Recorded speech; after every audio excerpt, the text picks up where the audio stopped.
ఇవాళ top 20 news. Telangana వార్తలు. IMD నివేదిక ప్రకారం ఏప్రిల్ 16న ఆదిలాబాద్, కుమరం భీం, ఆసిఫాబాద్, నిర్మల్, నిజామాబాద్, జగిత్యాల మరియు ఖమ్మం జిల్లాలో తీవ్రమైన వడగాల్పులు వీచే అవకాశం ఉంది. ఉష్ణోగ్రతలు సాధారణం కంటే 2 నుంచి 3 డిగ్రీస్ పెరగవచ్చు. మెహదీపట్నం మరియు సికింద్రాబాద్ ప్రాంతాల్లో స్కైవాక్ నిర్మాణ పనుల దృష్ట్యా ఏప్రిల్ 15-16 మధ్యరాత్రి వేళల్లో ట్రాఫిక్ మళ్లింపులుంటాయి. ముఖ్యంగా PVNR express way pillar number 2, 3 వద్ద వాహనాలకు దారి మళ్లిస్తారు. మేడ్చల్ మరియు పిర్జాదిగూడ ప్రాంతాలకు చెందిన పలువురు నేతలు మాజీ మంత్రి కేటీఆర్ సమక్షంలో బీఆర్ఎస్ పార్టీలో చేరే అవకాశం ఉంది.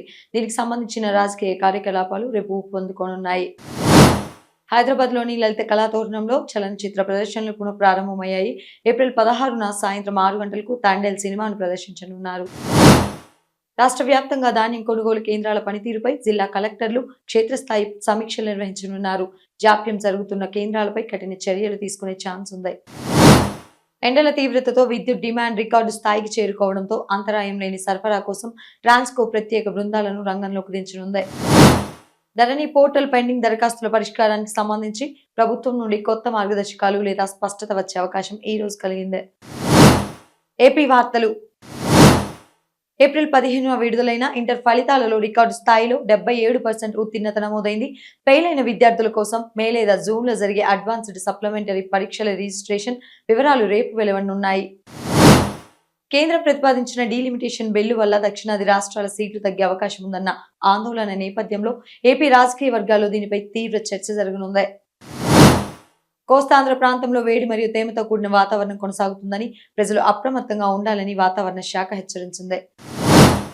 శ్రీ సత్యసాయి జిల్లా కదిరి మండలం కమ్మవారిపల్లిలో జరిగిన గ్యాస్ పేలుళ్లో 3 మరణించిన ఘటనపై ప్రభుత్వం తరపున ఆర్థిక సాయం ప్రకటన వచ్చే అవకాశం ఉంది.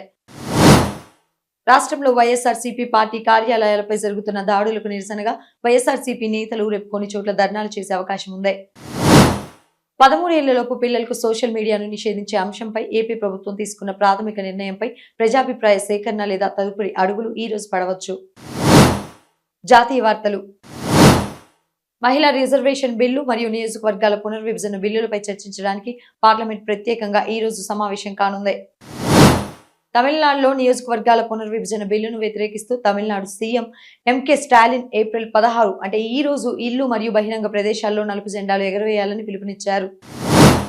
ఐఎంఎఫ్ భారత ఆర్థిక వృద్ధి అంచనాలను పెంచిన నేపథ్యంలో కేంద్ర ఆర్థిక శాఖ రేపు దీనిపై అధికారిక వివరణ ఇచ్చే అవకాశం ఉంది. అంతర్జాతీయ వార్తలు.